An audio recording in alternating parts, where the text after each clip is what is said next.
Hello everyone, welcome to our YouTube channel Educated Cherry. नमक का दारोगा। जब नमक का नया विभाग बना और ईश्वर प्रदत्त वस्तु के व्यवहार करने का निषेध हो गया तो लोग चोरी छिपे इसका व्यवहार करने लगे। अनेक प्रकार के छल प्रपंचों का सूत्रपात हुआ। कोई घूस से काम निकालता था, कोई चालाकी से। अधिकारियों के पो 12 थे। पटवारी गिरी का सर्व सम्मानित पद छोड़ छोड़ कर लोग इस विभाग की बरकंदाजी करते थे। इसके दारोगा पद के लिए तो वकीलों का भी जी ललचाता था। यह वह समय था जब अंग्रेजी शिक्षा और ईसाई मत को लोग एक ही वस्तु समझते थे। फारसी का प्राबल्य था। प्रेम की कथाएं और श्रृंगार रस के काव्य पढ़कर फारसी लोग सर्वोच्च पदों पर नियुक्त हो जाया करते थे।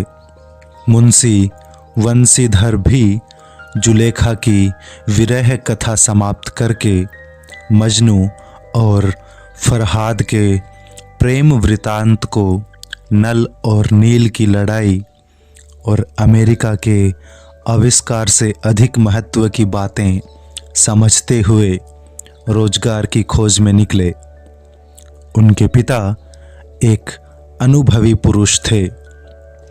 समझाने लगे, बेटा घर की दुर्दशा देख रहे हो, ऋण के बोझ से दबे हुए हैं। लड़कियां हैं, वह घास फूस की तरह है, बढ़ती चली जाती हैं।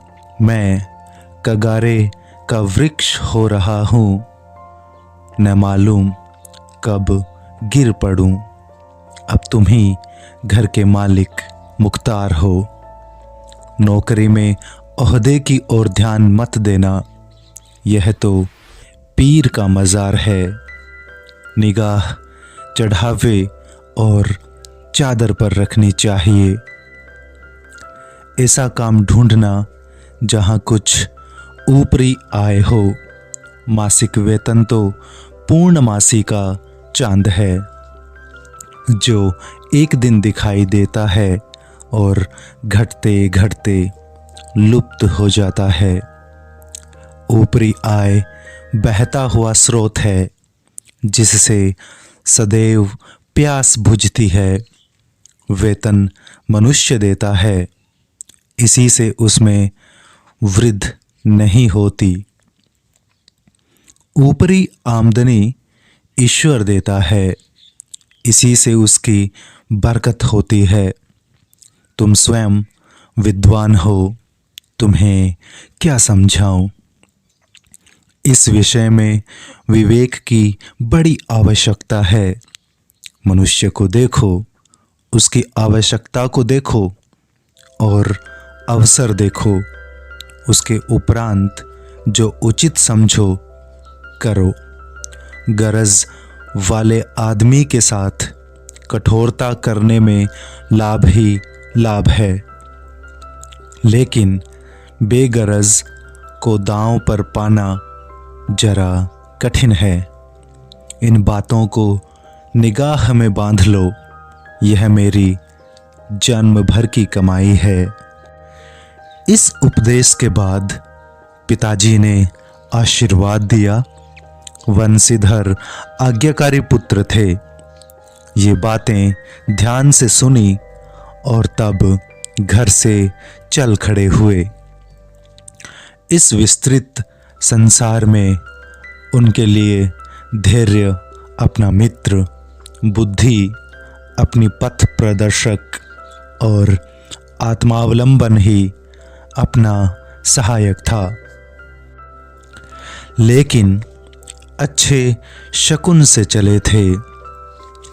जाते ही जाते नमक विभाग के दारोगा पद पर प्रतिष्ठित हो गए। वेतन अच्छा और ऊपरी आय का तो ठिकाना ही न था। वृद्ध मुंशी जी को सुख संवाद मिला तो फूले न समाये। महाजन कुछ नरम पड़े। कलवार की आशा लता लहलहाई। पड़ोसियों के हृदय में शूल उठने लगे। जाड़े के दिन थे और रात का समय। नमक के सिपाही चौकीदार नशे में मस्त थे। मुंशी वंशीधर को यहाँ आए अभी 6 महीनों से अधिक न हुए थे, लेकिन इस थोड़े समय में ही उन्होंने अपनी कार्यकुशलता और उत्तम आचार से अफसरों को मोहित कर लिया था। अफसर लोग उन पर बहुत विश्वास करने लगे। नमक के दफ्तर से 1 मील पूर्व की ओर जमुना बहती थी। उस पर नावों का एक पुल बना हुआ था। दारोगा जी किवाड़ बंद किए मीठी नींद में सो रहे थे। अचानक आंख खुली तो नदी के प्रवाह की जगह गाड़ियों की गड़गड़ाहट तथा मल्लाहों का कोलाहल सुनाई दिया। उठ बैठे। इतनी रात गए गाड़ियां क्यों नदी के पार जाती हैं? अवश्य कुछ न कुछ गोलमाल है। तर्क ने भ्रम को पुष्ट किया। वर्दी पहनी, तमंचा जेब में रखा और बात की। बात में घोड़ा बढ़ाए हुए पुल पर आ पहुंचे। गाड़ियों की एक लंबी कतार पुल के पार जाती देखी। डांट कर पूछा, किसकी गाड़ियां हैं? थोड़ी देर तक सन्नाटा रहा। आदमियों में कुछ कानाफूसी हुई। तब आगे वाले ने कहा, पंडित अलोपीदीन की। कौन पंडित अलोपीदीन? दातागंज के मुंशी वंशीधर चौके। पंडित अलोपीदीन इस इलाके के सबसे प्रतिष्ठित जमींदार थे। लाखों रुपए का लेन देन करते थे। इधर छोटे से बड़े कौन ऐसे थे जो उनके ऋणी न हो। व्यापार भी लंबा चौड़ा था। बड़े चलते पुरजे आदमी थे। अंग्रेज अफसर उनके इलाके में शिकार खेलने आते और उनके मेहमान होते। 12 मास सदाव्रत चलता था। मुंशी जी ने पूछा, गाड़ियां कहाँ जाएंगी? उत्तर मिला, कानपुर। लेकिन इस प्रश्न पर कि इनमें क्या है, सन्नाटा छा गया। दारोगा साहब का संदेह और भी बढ़ा। कुछ देर तक उत्तर की बाट देखकर वह जोर से बोले, क्या गूंगे हो गए हो? हम पूछते हैं, इनमें क्या लदा है? जब इस बार भी कोई उत्तर न मिला तो उन्होंने गाड़ी को एक गाड़ी से मिलाकर बोरे को टटोला। भ्रम दूर हो गया। यह नमक के ढेले थे। पंडित अलोपीदीन अपने सजीले रथ पर सवार कुछ सोते हुए कुछ जागते हुए चले आते थे। अचानक कई गाड़ी वालों ने घबराए हुए आकर जगाया और बोले, महाराज, दारोगा ने गाड़ियां रोक दी हैं और घाट पर खड़े आपको बुलाते हैं। पंडित अलोपीदीन का लक्ष्मी जी पर अखंड विश्वास था। वह कहा करते थे कि संसार का तो कहना ही क्या, स्वर्ग में भी लक्ष्मी का ही राज्य है। उनका यह कहना यथार्थ ही था। न्याय और नीति सब लक्ष्मी के ही खिलौने हैं। इन्हें वह जैसे चाहती हैं नचाती हैं। लेटे ही लेटे गर्व से बोले, चलो हम आते हैं। यह कहकर पंडित जी ने बड़ी निश्चिंतता से पान के बीड़े लगाकर खाए। फिर लिहाफ ओढ़े हुए दारोगा के पास आकर बोले, बाबूजी आशीर्वाद। कहिए, हमसे ऐसा कौन सा अपराध हुआ कि गाड़ियां रोक दी गईं? हम ब्राह्मणों पर तो आपकी कृपा दृष्टि रहनी चाहिए। वंशीधर रुखाई से बोले, सरकारी हुक्म। पंडित अलोपीदीन ने हंसकर कहा, हम सरकारी हुक्म को नहीं जानते और न सरकार को। हमारे सरकार तो आप ही हैं। हमारा और आपका तो घर का मामला है। हम कभी आपसे बाहर हो सकते हैं? आपने व्यर्थ का कष्ट उठाया। यह हो नहीं सकता कि इधर से जाएं और इस घाट के देवता को भेंट न चढ़ावें।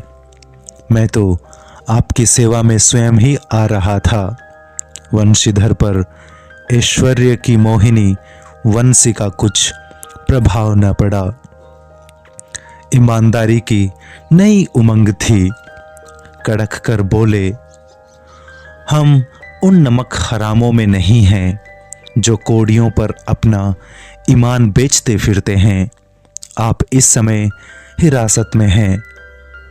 आपका कायदे के अनुसार चालान होगा। बस मुझे अधिक बातों की फुर्सत नहीं है। जमादार बदलू सिंह, तुम इन्हें हिरासत में ले चलो, मैं हुक्म देता हूं। पंडित अलोपीदीन स्तंभित हो गए। गाड़ी वानों में हलचल मच गई। पंडित जी के जीवन में कदाचित यह पहला ही अवसर था कि पंडित को ऐसी कठोर बातें सुननी पड़ी। बदलू सिंह आगे बढ़ा, किंतु रोब के मारे यह साहस न हुआ कि उनका हाथ पकड़ सके। पंडित जी ने धर्म को धन का ऐसा निरादर करते कभी न देखा था। विचार किया कि यह अभी उद्दंड लड़का है,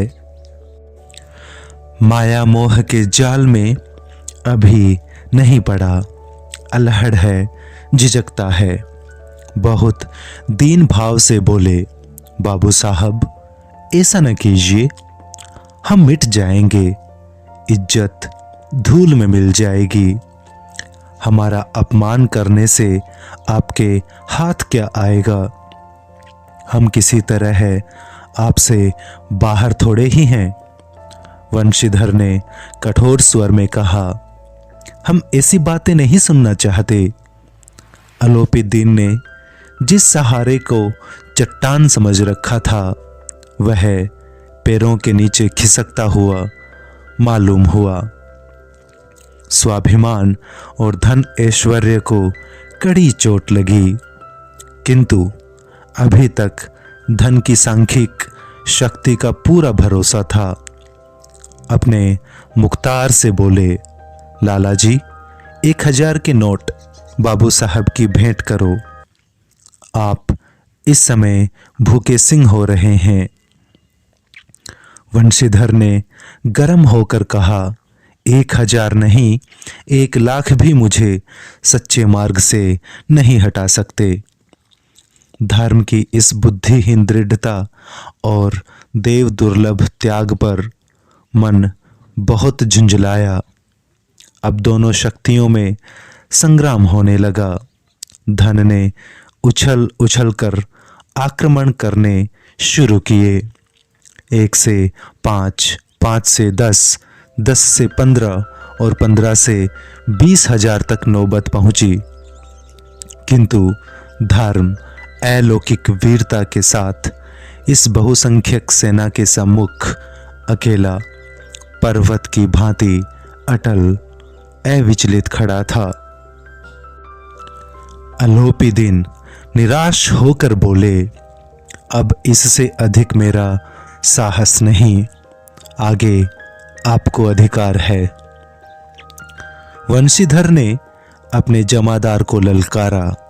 बदलू सिंह मन में दरोगा जी को गालियां देता हुआ पंडित अलोपी दीन की ओर बढ़ा। पंडित जी घबराकर 2-3 कदम पीछे हट गए। अत्यंत दीनता से बोले, बाबू साहब, ईश्वर के लिए मुझ पर दया कीजिए। मैं 25,000 पर निपटारा करने को तैयार हूं।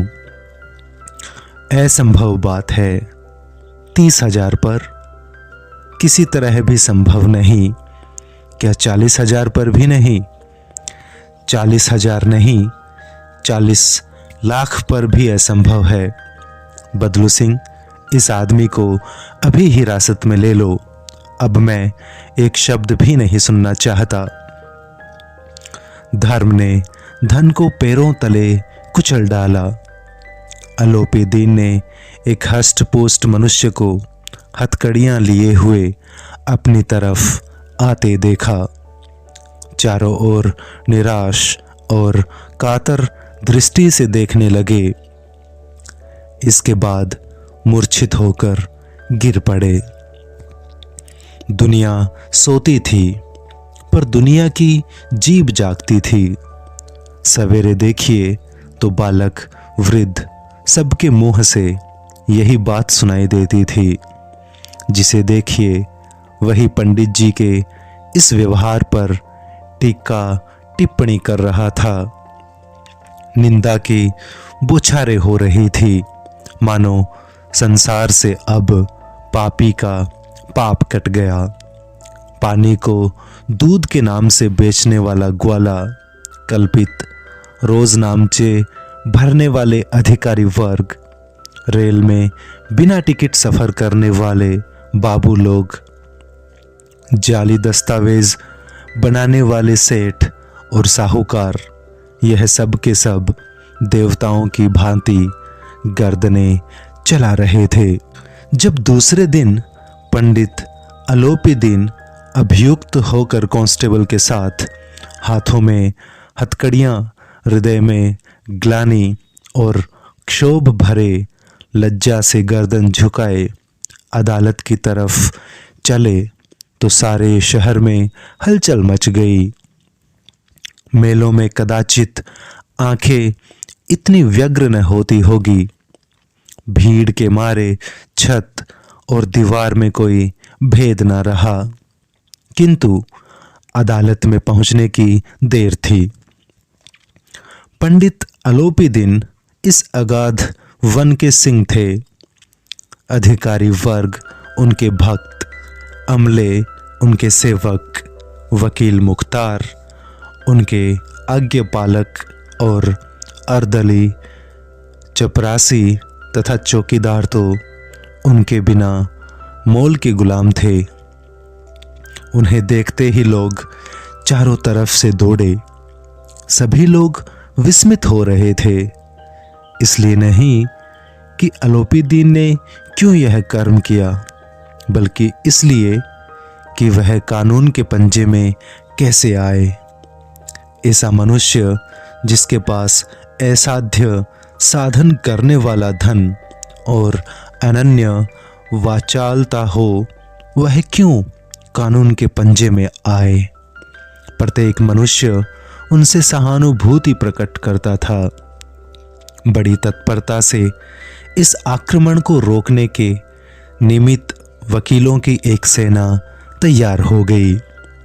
न्याय के मैदान में धर्म और धन में युद्ध ठन गया। वंशीधर चुपचाप खड़े थे। उनके पास सत्य के सिवा न कोई बल था, न स्पष्ट भाषण के अतिरिक्त कोई शस्त्र। गवाह थे, किंतु लोभ से डांवाडोल। यहां तक कि मुंशी जी को न्याय भी अपनी ओर से कुछ खिंचा हुआ दिख पड़ता था। वह न्याय का दरबार था, परंतु उसके कर्मचारियों पर पक्षपात का नशा छाया हुआ था। किंतु पक्षपात और न्याय का क्या मेल। जहां पक्षपात हो वहां न्याय की कल्पना भी नहीं की जा सकती। मुकदमा शीघ्र ही समाप्त हो गया। डिप्टी मजिस्ट्रेट ने अपनी तवजीज में लिखा, पंडित अलोपीदीन के विरुद्ध दिए गए प्रमाण निर्मूल और भ्रमात्मक है। वह एक बड़े भारी आदमी हैं। यह बात कल्पना के बाहर है कि उन्होंने थोड़े लाभ के लिए ऐसा दुस्साहस किया हो। यद्यपि नमक के दारोगा मुंशी वंशीधर का अधिक दोष नहीं है, लेकिन यह बड़े खेद की बात है कि उसकी उदंडता और विचारहीनता के कारण एक भले मानुस को कष्ट झेलना पड़ा। हम प्रसन्न हैं कि वह अपने काम से सजग और सचेत रहता है, किंतु नमक से मुकदमे की बढ़ी हुई नमक हलाली ने उसके विवेक और बुद्धि को भ्रष्ट कर दिया। भविष्य में उसे होशियार रहना चाहिए। वकीलों ने यह फैसला सुना और उछल पड़े। पंडित अलोपीदीन मुस्कुराते हुए बाहर निकले। स्वजन बांधवों ने रुपयों की लूट की। उदारता का सागर उमड़ पड़ा। उसकी लहरों ने अदालत की नींव तक हिला दी। जब वंशीधर बाहर निकले तो चारों ओर से उनके ऊपर व्यंग्य बाणों की वर्षा होने लगी। चपरासियों ने झुक झुक कर सलाम किए, किंतु इस समय एक एक कटु वाक्य, एक एक संकेत उसकी गर्वाग्नि को प्रज्वलित कर रहा था। कदाचित इस मुकदमे में सफल होकर वह इस तरह अकड़ते हुए न चलते।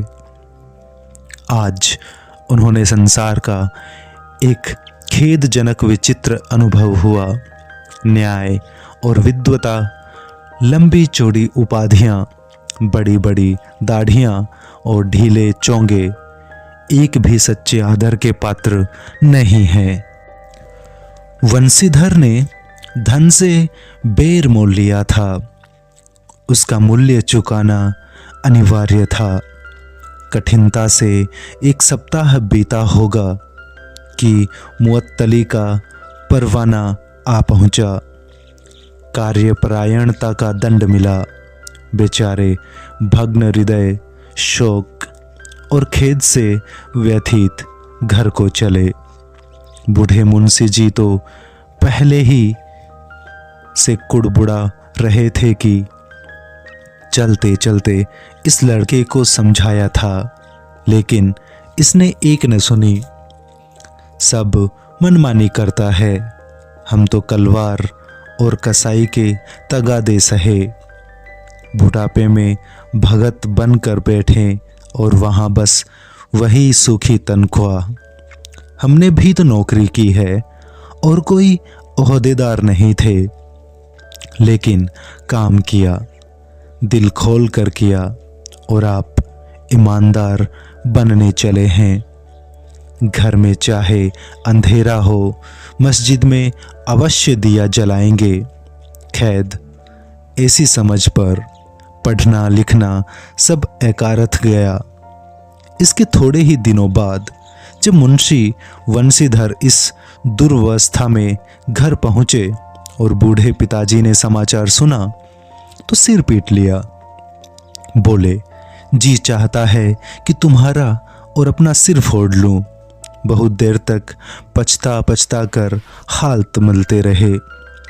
क्रोध में कुछ कठोर बातें भी कहीं, और यदि वंशीधर वहां से टल न जाते तो अवश्य ही यह क्रोध विकट रूप धारण करता। वृद्धा माता को भी दुख हुआ। जगन्नाथ और रामेश्वरम यात्रा की कामनाएं मिट्टी में मिल गई।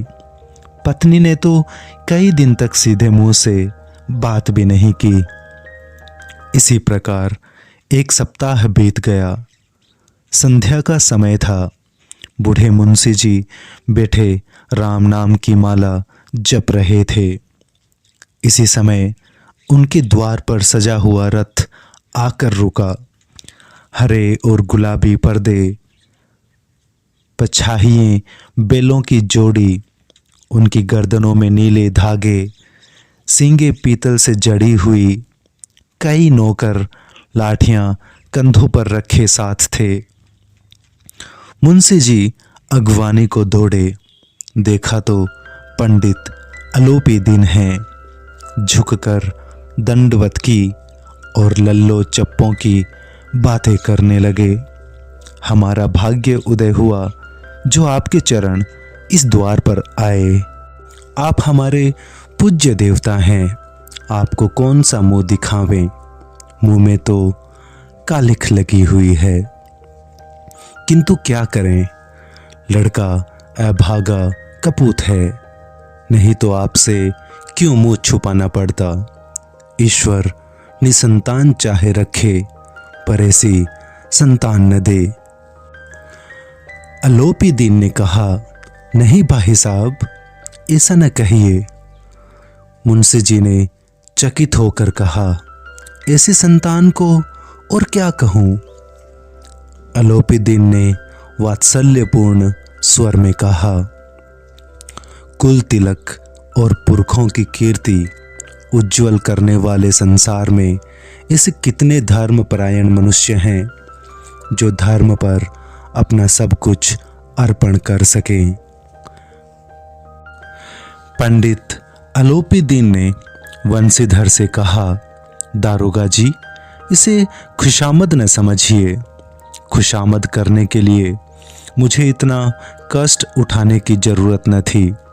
उस रात को आपने अपने अधिकार बल से मुझे अपनी हिरासत में लिया था, किंतु आज मैं स्वेच्छा से आपकी हिरासत में आया हूं। मैंने हजारों रईस और अमीर देखे, हजारों उच्च अधिकारियों से काम पड़ा, किंतु मुझे परास्त किया तो आपने। मैंने सबको अपना और अपने धन का गुलाम बनाकर छोड़ दिया। मुझे आज्ञा दीजिए कि आपसे कुछ विनय करूं।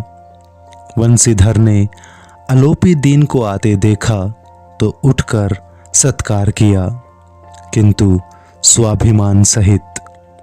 समझ गए कि यह महाशय मुझे लज्जित करने और जलाने आए हैं। क्षमा प्रार्थना की चेष्टा नहीं की, वरन उन्हें अपने पिता की यह ठकुर सुहाती की बात असह्य सी प्रतीत हुई। पर पंडित जी की बातें सुनी तो मन की मैल मिट गई। पंडित जी की ओर उड़ती हुई दृष्टि से देखा, सद्भाव झलक रहा था। गर्व ने अब लज्जा के सामने सिर झुका दिया। शर्माते हुए बोले, यह आपकी उदारता है जो ऐसा कहते हैं। मुझसे जो कुछ अविनय हुई है उसे क्षमा कीजिए। मैं धर्म की बेड़ी में जकड़ा हुआ था, नहीं तो वैसे मैं आपका दास हूं। जो आज्ञा होगी वह मेरे सिर माथे पर। अलोपी दीन ने विनीत भाव से कहा, नहीं, तट पर आपने मेरी प्रार्थना नहीं स्वीकार की थी, किंतु आज स्वीकार करनी पड़ेगी। वंशीधर बोले, मैं किस योग्य हूं, किंतु जो कुछ सेवा मुझसे हो सकती है उसमें त्रुटि न होगी। अलोपी दीन ने एक स्टाम्प लगा हुआ पत्र निकाला और उसे वंशीधर के सामने रखकर बोले, इस पद को स्वीकार कीजिए और अपने हस्ताक्षर कर दीजिए। मैं ब्राह्मण हूं, जब तक यह सवाल पूरा न कीजिएगा द्वार से न हटूंगा। मुंशी वंशीधर ने उस कागज को पढ़ा तो कृतज्ञता से आंखों में आंसू भर आए। पंडित अलोपी दीन ने उनको अपनी सारी जायदाद का स्थायी मैनेजर नियुक्त किया था।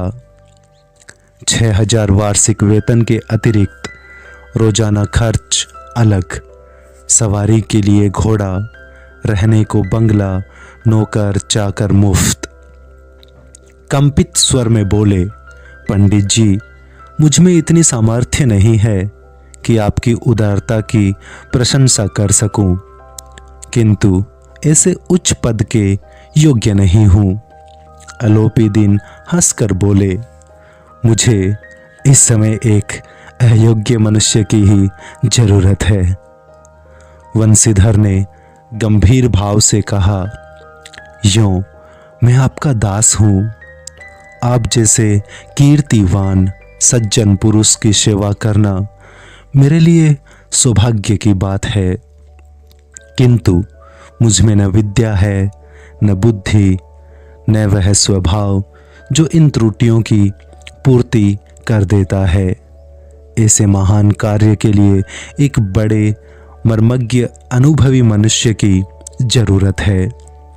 अलोपीदीन ने कलमदान से कलम निकाली और उसे वंशीधर के हाथ में देकर बोले, न मुझे विद्वता की चाह है, न अनुभव की, न मर्मज्ञता की, न कार्यकुशलता की। इन गुणों के महत्व का परिचय खूब पा चुका हूं। अब सौभाग्य और सुअवसर ने मुझे वह मोती दे दिया है जिसके सामने योग्यता और विद्वता की चमक फीकी पड़ जाती है। यह कलम लीजिए, अधिक सोच विचार न कीजिए, दस्तखत कर दीजिए। परमात्मा से यही प्रार्थना है कि वह आपको सदैव वही नदी के किनारे वाला बेमुरौवत, उद्दंड, कठोर परंतु धर्मनिष्ठ दरोगा बनाए रखे। वंशीधर की आंखें डबडबा आईं। हृदय के सकुंचित पात्र में इतना एहसान न समा सका। एक बार फिर पंडित जी की ओर भक्ति और श्रद्धा की दृष्टि से देखा और कांपते हुए हाथ से मैनेजरी के कागज पर हस्ताक्षर कर दिए। अलोपीदीन ने प्रफुल्लित होकर उन्हें गले लगा लिया। धन्यवाद। आप सुन रहे थे मुंशी प्रेमचंद जी द्वारा लिखी गई प्रसिद्ध कहानी नमक का दारोगा।